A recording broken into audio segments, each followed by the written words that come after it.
Then we have Bernard Bonnet, who I had the pleasure of meeting last week at the Désertification conference in Montpellier, and who is from the Institut de Recherche et d'Application des Méthodes de Développement. And what he's a specialist in is the tenure system. Bernard will speak in French, so make sure that you are switched on the right channel in the interpretation box at the bottom right of your screen. Bernard, over to you. Thank you.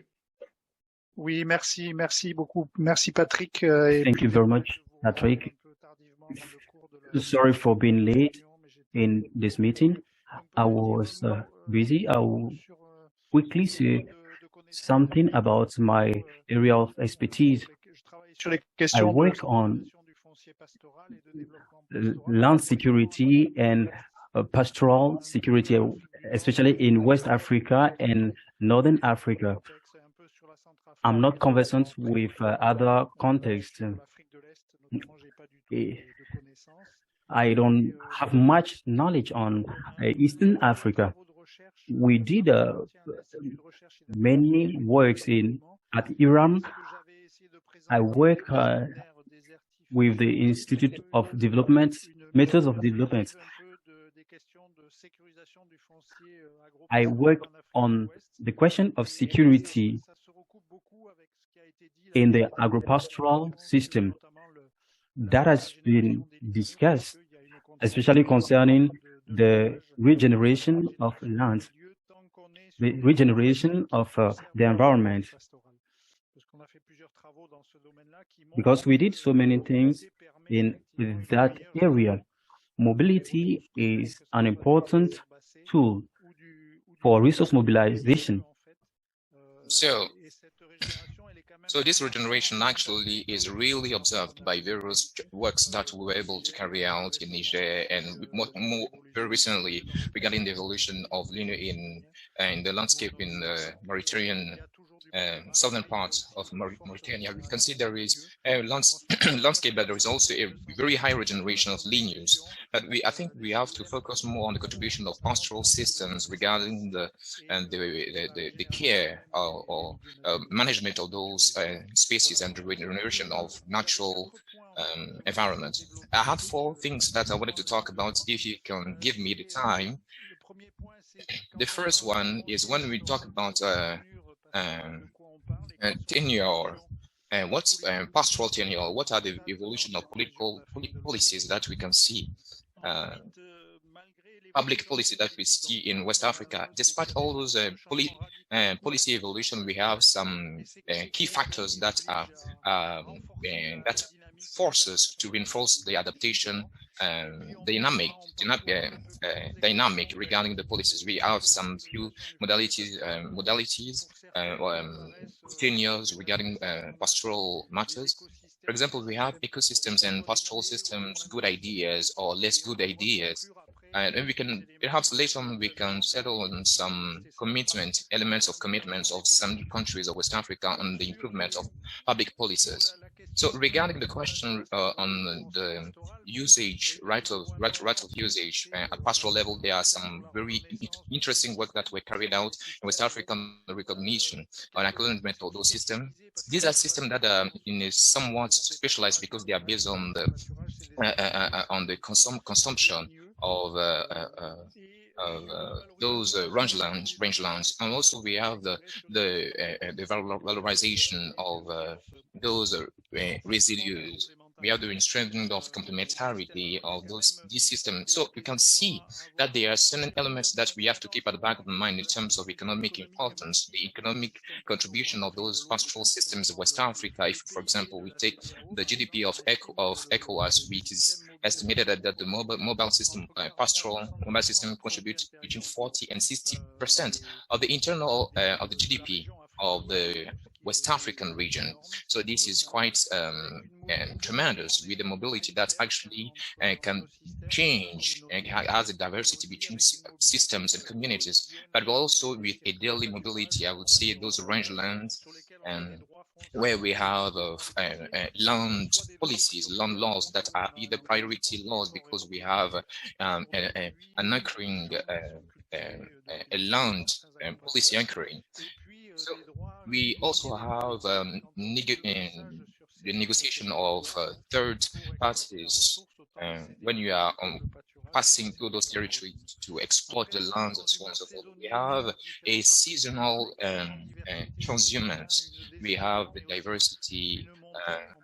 We have a going down. There also an increase, or rather the descending of the herders in coastal areas. That we have, they come to, let's say, yeah, there are certain systems actually that are there actually to improve the exploitation, because for example in dry areas we don't have a lot of let's say rangelands and so on and so forth, but the quality is actually not that proportional to biomass. So that's why we have certain changes during pluvial seasons. Because that's what actually helps to improve the feeding of animals. Because in southern regions in Central Africa, we have a biomass that is very less consumed by animals,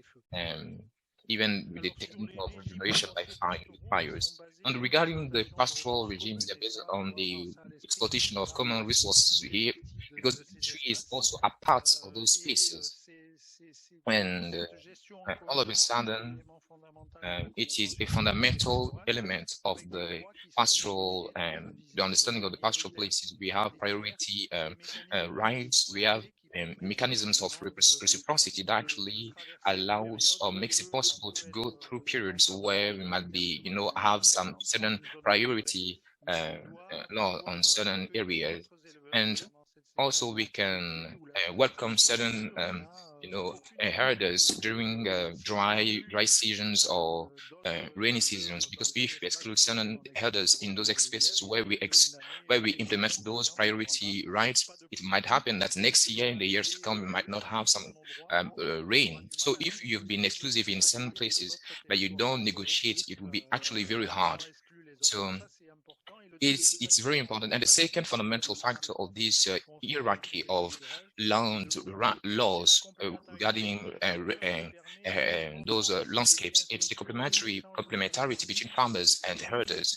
So we have a kind of usage during adaptation between when it comes to dry seasons, because there are certain cattle that are going through the areas. So it is actually good to think about in the perspective of adaptation and so on and so forth. So after all this, we have the cattle that because, for example, we have an access to a resource of landscape of rangeland up to the Saharian land, which is of quality for animals. So here we have a very important notion.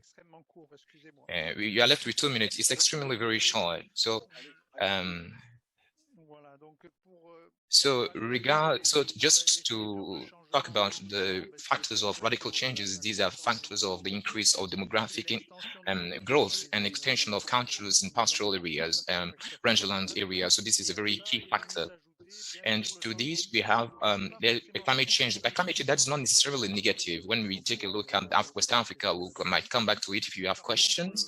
But the main factor here is governance. Governance, really the appearance, emergence of new actors on the political landscape. We have the security and crisis that we've had in West Africa that has actually caused major changes in the pastoral landscape, and which actually has come with a lot of violence, some leakages of strategies and so on and so forth. That has also come to, exacerbate a lot of tensions for pastors.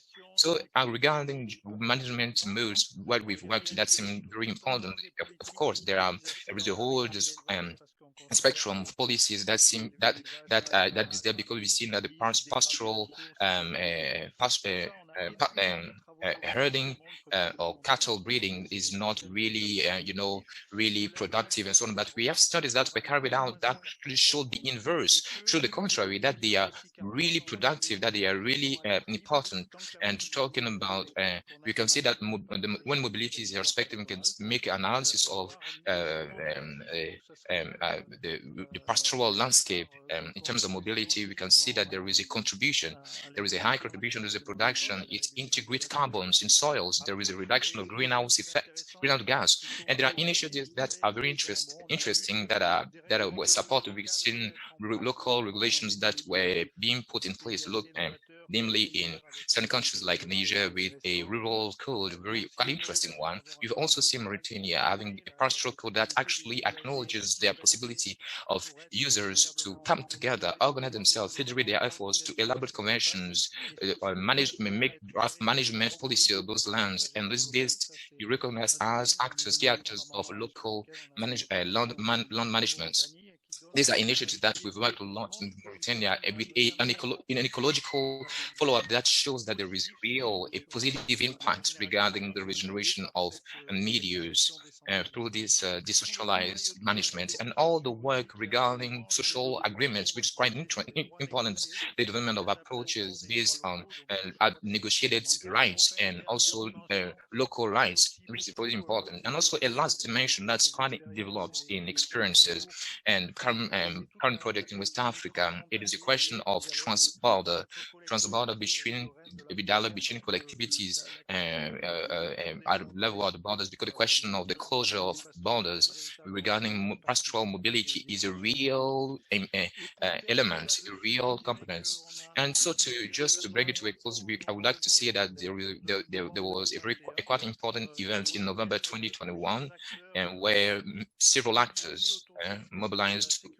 talking about this question of the security of the pastoral activity, organized an event regarding the prevention of conflicts and securing the pastoral activities. And so there are key elements that were actually that were pointed out, but there are some texts, but they are in French, unfortunately, that there are some other that are in English. So if you can go on the internet, you will find the Francais in Germany 2021, you will find the text, and there was it's culminated with a political declaration. There were more than 250, participants, ministries of the various countries of the region. So it culminated in a declaration of Ijamina that you will actually be able to take cognizance of. That was hinged on the work. The works were hinged on four main points: the experience for the drafting of land policies that would be legitimate and legalized, because many countries actually want to, reward or change their policies, but sometimes there are no follow-ups, and they are perceived as low reach actors. We have the status of those pastoral, activities. We have the governance devices and responsibilization of the land management in the agro-pastoral level.